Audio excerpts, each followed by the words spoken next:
And so now for the final part of the third lecture, where we'll talk about the 3 crunches that you'll be doing.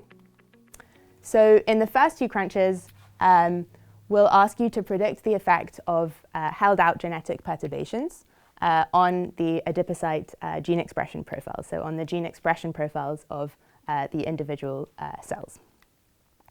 And the difference between crunch 1 and 2 is that in crunch 1, you'll be using this single gene knockout data set that we spoke about, experiment 1, while in crunch 2, you'll be working with this double gene knockout experiment, what we introduced earlier as experiment 2.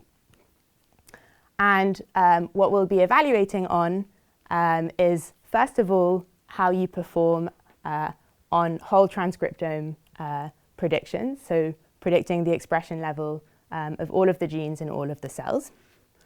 And in parallel, we'll also evaluate on the ability of your models to predict the proportion of cells expressing each of the programs that we've spoken about and are interested in, so the differentiation programs and some metabolic programs.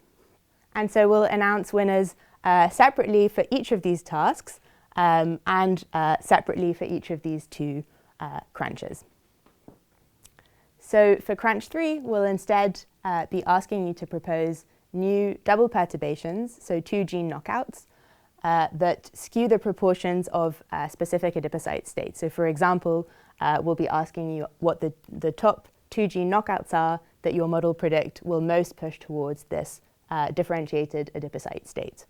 And initially, there won't be new data that will be generated for this crunch, but the winners of crunch 1 and the winners of crunch 2 will have their top predictions, their top double perturbation predictions experimentally validated, and this will be the set that everyone is evaluated against.